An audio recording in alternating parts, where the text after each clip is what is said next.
Hello friends, welcome to the way to career YouTube channel. Andhra Pradesh public service commission APPSC వారు release చేసే ప్రతి ఒక్క జాబ్కి అప్లై చేయాలన్నా కూడా వారి అఫిషియల్ వెబ్సైట్ psc.ap.gov.inలో రిజిస్టర్ చేసుకోవాల్సిందే. ఈ వీడియోలో ఓటీపీఆర్ రిజిస్ట్రేషన్ ఎలా చేసుకోవాలి, regular study, private study, open schooling అంటే ఏమిటి, ఎవరు ఏది సెలెక్ట్ చేసుకోవాలి, అండ్ ఏపీపీఎస్సీ నుండి రిలీజ్ అయ్యే ప్రతి నోటిఫికేషన్ మన ఈమెయిల్కి రావాలంటే ఏం చేయాలి అన్న డౌట్స్కి ఈ వీడియోలో ఎక్స్ప్లెయిన్ చేసే ప్రయత్నం చేస్తాను. దయచేసి వీడియోని ఎక్కడా స్కిప్ చేయకుండా ఎండ్ వరకు చూడండి. మీరు వీడియో ఇంతవరకు లైక్ చేయకపోతే ఇప్పుడే లైక్ చేసి సబ్స్క్రైబ్ చేసుకొని మీరు నాకు సపోర్ట్ చేస్తారని ఆశిస్తున్నా. ఇంకా లేట్ చేయకుండా ఆ వీడియోలోకి వెళ్ళిపోదాం. ఫస్ట్ గూగుల్లోకి వెళ్ళి psc.ap.gov.in అని టైప్ చేసి సెర్చ్ చేయండి. సెర్చ్ చేయగానే మీకు ఏపీపీఎస్సీ అని ఫస్ట్లోనే రావడం జరుగుతుంది. ఏపీపీఎస్సీ వారు ఓల్డ్ వెబ్సైట్కి ఇప్పుడున్న వెబ్సైట్కి సమ్ చేంజెస్ అనేది చేశారు. ఇప్పుడు ప్రజెంట్ ఎలా ఉందో చూసినట్టయితే ముందుగా 4 ఐకాన్స్ మీకు కనిపిస్తాయి. APPSC website, direct recruitment OTPR, online application submission, download hall ticket. ఈ 4 గురించి ఒకసారి క్లియర్గా చెక్ చేసినట్టయితే ఫస్ట్ వన్ ఏపీపీఎస్సీ వెబ్సైట్. ఈ వెబ్సైట్లో లేటెస్ట్ నోటిఫికేషన్ డీటెయిల్స్ అండ్ రిక్రూట్మెంట్కి సంబంధించిన ప్రతి ఒక్క ఇన్ఫర్మేషన్ ఇందులో ఉంటుంది. Second one direct recruitment OTPR. ఎవరైతే ఫ్రెష్గా ఏపీపీఎస్సీలో రిజిస్టర్ చేసుకోవాలి అనుకుంటున్నారో వాళ్ళకి యూజ్ అవుతుంది. థర్డ్ వన్ వచ్చేసి online application submission. OTPR register చేసుకుని ఉన్న వాళ్ళు లాగిన్ అయ్యి ఏ నోటిఫికేషన్ అప్లికేషన్ వేయడానికి ఓపెన్లో ఉందో దానికి అప్లై చేయడానికి ఇందులో యూజ్ఫుల్ అవుతుంది. Fourth one download hall ticket.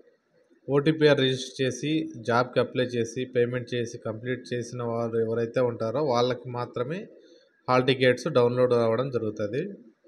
మీకు ఫస్ట్ ఏపీపీఎస్సీ జాబ్కి అప్లై చేయడానికి ఓటీపీఆర్ రిజిస్ట్రేషన్ ఎలా చేయాలని లైవ్లో చూపించి మీకు ఎక్స్ప్లెయిన్ చేస్తాను. డైరెక్ట్ రిక్రూట్మెంట్ ఓటీపీఆర్ మీద క్లిక్ చేసిన తర్వాత న్యూ డైరెక్ట్ రిక్రూట్మెంట్ ఓటీపీఆర్ అనేసి వస్తుంది. ఇప్పుడు మనం ఫ్రెష్గా రిజిస్ట్రేషన్ చేస్తున్నాం కాబట్టి క్లిక్ చేసి ప్రొసీడ్ అవ్వండి. ఫస్ట్ బేసిక్ డీటెయిల్స్ అయితే అడగడం జరిగింది. అవి స్పెల్లింగ్ మిస్టేక్ లేకుండా మీ 10th క్లాస్ మార్క్ లిస్ట్లో ఎలా ఉంటే అలాగే ఎంటర్ చేయండి. Name as per SSC or birth certificate అనేసి అడిగారు. మీ నేమ్ మీ 10th క్లాస్ సర్టిఫికేట్లో లేదా మీ బర్త్ సర్టిఫికేట్లో ఎలా ఉంటే అలాగే ఎంటర్ చేయండి. మోస్ట్లీ 10th క్లాస్ సర్టిఫికేట్నే బేస్ చేసి ఎంటర్ చేయాలనేసి చెప్తున్నాను. ఇంకా డేట్ ఆఫ్ బర్త్ ఎంటర్ చేయాలి. నెక్స్ట్ జెండర్ సెలెక్ట్ చేసుకోవాలి, మేల్ అయితే మేల్ లేదంటే ఫీమేల్. నెక్స్ట్ మీ బర్త్ ప్లేస్ డీటెయిల్స్ ఇవ్వాలి. మీ ఆధార్ అడ్రస్ ప్రకారమే ఇక్కడ ఎంటర్ చేయండి. ఫస్ట్ డిస్ట్రిక్ట్ని సెలెక్ట్ చేసుకొని ఆ తర్వాత మండల్ నేమ్ అండ్ మీ విలేజ్ నేమ్ని ఎంటర్ చేయండి. నెక్స్ట్ మీ కమ్యూనిటీ సెలెక్ట్ చేసుకోండి. తర్వాత ఫాదర్ నేమ్ అండ్ మీ మదర్ నేమ్ ఎంటర్ చేయండి. ఆ తర్వాత మీ మదర్ టంగ్ సెలెక్ట్ చేసుకోండి. ఆ తర్వాత రిలీజియన్ సెలెక్ట్ చేసుకోండి. నెక్స్ట్ ఐడెంటిఫికేషన్ మార్క్స్ అడిగారు. ఐడెంటిఫికేషన్ మార్క్స్ అంటే మీ 10th క్లాస్ మార్క్ లిస్ట్లో ఏవైతే మోల్స్ ఐడెంటిఫికేషన్స్ ఉన్నాయో అవి మాత్రమే 1 and 2 సీరియల్ ప్రకారమే ఎంటర్ చేయాలి. దాని తర్వాత మీ వర్కింగ్ ఈమెయిల్ ఐడి అండ్ మీ మొబైల్ నెంబర్ ఇవ్వండి. మోస్ట్లీ ఇక్కడ మీ ఈమెయిల్ ఐడి అండ్ మీ మొబైల్ నెంబర్ ఇవ్వడానికే ట్రై చేయండి. ఎందుకంటే ఏపీపీఎస్కి సంబంధించిన నోటిఫికేషన్ వస్తూ ఉంటాయి. అండ్ మీరు ఓటీపీఆర్ని మర్చిపోయినా లేదా పాస్వర్డ్ మర్చిపోయినా రీసెట్ చేయడానికి మీ ఈమెయిల్ ఐడికి అండ్ మీ మొబైల్ నెంబర్కి ఓటీపీ వస్తుంది. దాన్ని ఎంటర్ చేసుకున్న తర్వాతే మీ ఓటీపీఆర్ ఐడి కానీ లేదంటే పాస్వర్డ్ కానీ రీసెట్ చేసుకునే అవకాశం ఉంటుంది. ఇంకా అదర్ డీటెయిల్స్ చూసినట్టయితే ఫిజికలీ హ్యాండిక్యాప్డ్ ఎస్ అయితే ఎస్ అని లేదంటే నో అని పెట్టండి. మీరు ఎక్స్ సర్వీస్ మ్యాన్ అయితే ఎస్ అని లేదంటే నో అని పెట్టండి.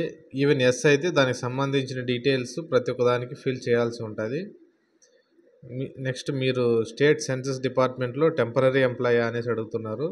ఎస్ అయితే ఎస్ అని లేదంటే నో అని సెలెక్ట్ చేయండి. ఎన్సీసీలో ఇన్స్ట్రక్టర్గా వర్క్ చేస్తారా అని అడుగుతున్నారు. మీరు చేసింటే ఎస్ అని, చేయకుంటే నో అని క్లిక్ చేయండి.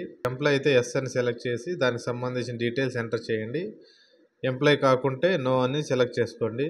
మీరు గవర్నమెంట్ డిపార్ట్మెంట్లో ఎక్స్ ఎంప్లాయా అని అడిగారు. అవునైతే ఎస్ అని క్లిక్ చేసుకొని దానికి సంబంధించిన డీటెయిల్స్ ఎంటర్ చేయండి. నో కాకపోతే నో క్లిక్ చేసి ప్రొసీడ్ అవ్వండి. Next correspondence address and permanent address అడిగారు. మోస్ట్లీ ఆధార్లో ఉన్న అడ్రస్ ఎంటర్ చేయండి. మీ డోర్ నెంబర్ నుండి పిన్ కోడ్ వరకు టోటల్ స్పెల్లింగ్ మిస్టేక్స్ లేకుండా ఎంటర్ చేయాలి. నెక్స్ట్ స్కూలింగ్ డీటెయిల్స్ అడిగారు. స్కూలింగ్ డీటెయిల్స్లో 4 ఆప్షన్స్ ఉంటాయి. First regular study. దీనికి సంబంధించి మనం చూసినట్టయితే ఫస్ట్ రెగ్యులర్ స్టడీ అంటే మీరు స్కూల్ అండ్ కాలేజెస్కి రెగ్యులర్గా వెళ్ళి ఎడ్యుకేషన్ కంప్లీట్ చేసింటే రెగ్యులర్ స్టడీ అని సెలెక్ట్ చేసుకోండి. Second private study. మీరు గవర్నమెంట్ నాట్ రికగ్నైజ్డ్ స్కూల్స్లో చదివి కానీ లేదంటే ట్యూషన్ ద్వారా వెళ్ళి 10th క్లాస్ కంప్లీట్ చేసిన వాళ్ళు ఉంటే మీరు ప్రైవేట్ స్టడీ సెలెక్ట్ చేసుకోండి. మీరు ఆంధ్రప్రదేశ్ ఓపెన్ స్కూల్ సొసైటీ కింద ఎగ్జామ్స్ రాసినట్టయితే 10th క్లాస్ కానీ లేదంటే ఇంటర్మీడియట్ కానీ ఇలాగే ఎగ్జామ్స్ రాసి ఈవెన్ డిగ్రీ ఆల్సో ఓపెన్లో చదివారంటే ఓపెన్ డిగ్రీస్ ఉన్నాయి కదా, డిస్టెన్స్ ఎడ్యుకేషన్, ఇలా చదివి ఉంటే అప్పుడు మాత్రమే ఓపెన్ స్కూలింగ్ సెలెక్ట్ చేసుకోండి. 4th వన్ వచ్చి మీరు తెలంగాణ నుంచి ఆంధ్రప్రదేశ్కి మైగ్రేట్ అయ్యారా అనేసి అడుగుతున్నారు. అవునైతే ఎస్ అని క్లిక్ చేసి దానికి సంబంధించిన డీటెయిల్స్ ఎంటర్ చేయండి. కాకపోతే నో అని క్లిక్ చేసి ప్రొసీడ్ అవ్వండి. ఆల్మోస్ట్ అందరూ రెగ్యులర్ స్టడీనే కాబట్టి నేను కూడా రెగ్యులర్ స్టడీ సెలెక్ట్ చేసి ఏమేమి డీటెయిల్స్ ఎంటర్ చేయాలో మీకు ఎక్స్ప్లెయిన్ చేస్తాను. మీకు ఈ ఓటీపీఆర్ రిజిస్ట్రేషన్ సంబంధించిన ఏం డౌట్స్ ఉన్నా కింద కామెంట్ సెక్షన్లో కామెంట్ చేయండి, నేను మీకు ఖచ్చితంగా రిప్లై ఇస్తాను. రెగ్యులర్ స్టడీలో చూసుకున్నట్టయితే 4th క్లాస్ నుండి మీ ఎడ్యుకేషన్ డీటెయిల్స్ కంప్లీట్గా ఎంటర్ చేయాలి. మీరు ఏ డిస్ట్రిక్ట్లో చదివారు, ఏ ఇయర్లో కంప్లీట్ చేశారు, మీ స్కూల్ నేమ్ ఏంటి, ఇలా కంప్లీట్ డీటెయిల్స్ 9th క్లాస్ వరకు సేమ్ ఉంటాయి ఆల్మోస్ట్. అవి ఒక్కసారి ఎంటర్ చేసుకోండి.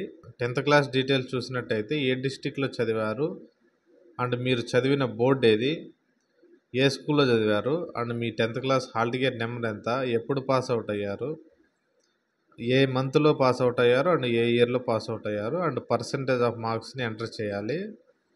నెక్స్ట్ హైయర్ ఎడ్యుకేషన్ డీటెయిల్స్ చూసినట్టయితే 10+2 అడిగారు, అంటే ఇంటర్మీడియట్ డీటెయిల్స్ ఎంటర్ చేయాలి. డిప్లొమా చేసిన వాళ్ళు 10+2 ఆప్షన్ని స్కిప్ చేసి డైరెక్ట్ డిప్లొమా డీటెయిల్స్ ఎంటర్ చేయండి. ఇంటర్మీడియట్ చేసిన వాళ్ళు ఇంటర్మీడియట్ డీటెయిల్స్ ఎంటర్ చేసి డిప్లొమా ఆప్షన్ని స్కిప్ చేయండి. ఈవెన్ రెండు చేసింటే intermediate details plus diploma details రెండు ఎంటర్ చేయండి. నెక్స్ట్ గ్రాడ్యుయేషన్ డీటెయిల్స్ ఎంటర్ చేయాలి. కాలేజ్, కోర్స్, యూనివర్సిటీ, పర్సంటేజ్, ఇలా గ్రాడ్యుయేషన్కి సంబంధించిన ప్రతి ఒక్కటి ఇక్కడ ఎంటర్ చేయాలి. నెక్స్ట్ పోస్ట్ గ్రాడ్యుయేషన్ సంబంధించిన details college, course, university, percentage, extra, ఇలా పోస్ట్ గ్రాడ్యుయేషన్కి సంబంధించిన డీటెయిల్స్ ఎంటర్ చేయాలి. ఇంకా రిమైనింగ్ ఎంఫిల్, పిహెచ్డి చేసి ఉంటే దానికి సంబంధించిన డీటెయిల్స్ కూడా అడిగారు, అవి కూడా ఎంటర్ చేయండి. ఇంకా ఏవైనా ఎక్స్ట్రా క్వాలిఫికేషన్స్ మీరు చదివి ఉంటే మీ దగ్గర సర్టిఫికేట్స్ ఉంటేనే అక్కడ ఎక్స్ట్రా క్వాలిఫికేషన్ కింద యాడ్ చేయండి. Next me photo and me signature add చేయాలి. మీ ఫోటో సైజ్ వచ్చేసి 50 KB కన్నా తక్కువ ఉండాలి అండ్ మీ సిగ్నేచర్ వచ్చేసి 30 KB కన్నా తక్కువ ఉండాలి. మీ ఫోటో అండ్ మీ సిగ్నేచర్ సపరేట్గా అప్లోడ్ చేయాల్సి ఉంటుంది. చాలామంది రెండు ఒకేసారి అప్లోడ్ చేస్తూ ఉంటారు, అది ఒకసారి గమనించుకోండి. రెండు సపరేట్గా అప్లోడ్ చేయాలి. ఈ రెండు ఫైల్స్ ఓన్లీ జేపీజీలో అండ్ జేపీజీ ఫార్మాట్లో మాత్రమే ఉండాలి. మీరు అప్లోడ్ చేసే ముందు ఒక్కసారి చెక్ చేసుకోండి. మొబైల్లో కూడా ఈజీగా రిజిస్ట్రేషన్ చేసుకోవచ్చు. ఇంకా మీకు ఏపీబేస్కి సంబంధించిన నోటిఫికేషన్ రావాలంటే ఇక్కడ నోటిఫికేషన్ ఎనేబుల్ మీద క్లిక్ చేసి ఎనేబుల్ చేసుకోండి. అప్పుడే మీరు ఇక్కడ ఎనేబుల్ చేసుకున్న తర్వాతే ఏపీబేస్ నుండి ఏ నోటిఫికేషన్ వచ్చినా కూడా మీకు ఈమెయిల్ ద్వారా మెసేజ్ వస్తుంది. ఫైనల్గా డిక్లరేషన్ ఒకసారి రీడ్ చేసుకొని ఐ యాక్సెప్ట్ అని క్లిక్ చేసి ప్రివ్యూలోకి వెళ్ళి మీరు ఎంటర్ చేసిన డీటెయిల్స్ కరెక్ట్గా ఉన్నాయో లేదో ఒకసారి చెక్ చేసుకొని కన్ఫామ్ అయితే మీ మొబైల్ నెంబర్కి అండ్ మీ ఈమెయిల్కి ఓటీపీ వస్తుంది. అవి రెండు ఎంటర్ చేస్తేనే రిజిస్ట్రేషన్ కంప్లీట్ అవుతుంది. Keep follow way to career YouTube channel. Thanks for watching.